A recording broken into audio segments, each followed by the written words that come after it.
yang bisa tercapai selama setahun. Tidak usah ambil program kerja yang besar tapi Anda tidak mampu laksanakan selama setahun. Kemudian ada juga bawahan yang tidak mau tetapi dia mampu. Ini biasanya orang cuek ini. Kebanyakan orang cuek seperti ini. Ya, dia sebenarnya mampu tapi dia tidak mau. Yang tidak mampu sih biasanya seperti ini. Anggaplah temannya kerja. Kalau dilihat dia juga bisa, saya juga bisa seperti itu. Cuma saya tidak mau terlibat dalam pekerjaan itu. Ada juga anggota yang seperti itu. Ini ceritanya dia hanya sebagai penonton. Yang bahaya itu penonton itu biasanya banyak berkuat di luar, tapi di dalam tidak sepak bola.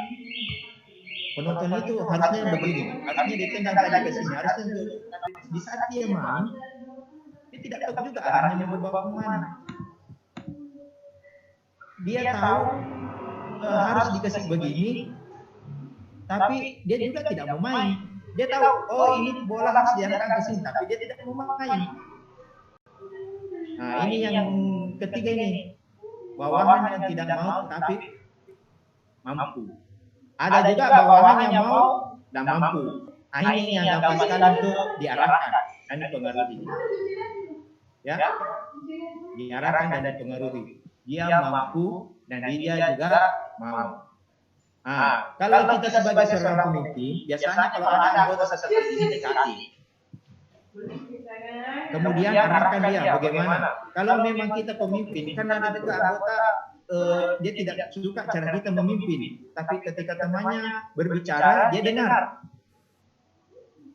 Nah, kalau ada orang seperti ini yang mau dan yang mampu, tidak itu. Kemudian tanya, kasih masukan, mungkin seperti ini. Nanti suruh dia sampaikan ke temannya. Dia sampaikan ke temannya, mungkin ada kita mau bikin acara seperti ini, harusnya seperti ini. Jangan kita egois, harus karena kita sebagai seorang pemimpin, kita semua yang harus sampaikan. Kita semua yang harus tampil di depan. Jangan. Ada juga strategi yang harus kita ambil sebagai seorang pemimpin. Terkadang kita harus berdiri di belakang layar. Ya, tidak selamanya kita harus tampil di depan. Kita berada di belakang layar belum tentu kita tidak bekerja. Justru kita mengarahkan. Kau arahnya ke sini. Kau ke sini. Karena kita sudah paham, oh ini anggotaku dia mau kerja ketika ini yang didengar. Ini anggotaku tidak mau kerja sama sekali kalau saya yang bicara. Dia cuma marah-marah terus. Dia cuma mengkritik terus. Dia cuma kritik saya terus. Padahal tidak ada masukannya. Nah itu yang bahaya anggota seperti itu. Jadi sebagai seorang pemimpin, Anda harus tahu siapa anggota Anda. Anda harus kenali. Kalau bisa Anda harus tahu per orang. Oh ini ternyata kriteria seperti ini. Itu mudah untuk mengenali orang itu gampang. Anda cukup diam kemudian perhatikan saja tingkah. Di situ sudah kita bisa baca, oh ini orang seperti ini. Dalam rapat pun kita sudah bisa kenal anggota kita, ya. Dalam rapat pun kita bisa kenal anggota kita. Oh ini pada saat bicara dia langsung ke intinya. Ini berbolak ini retorikanya bagus. Dia putar dulu masuk ke inti. Nah itu mungkin.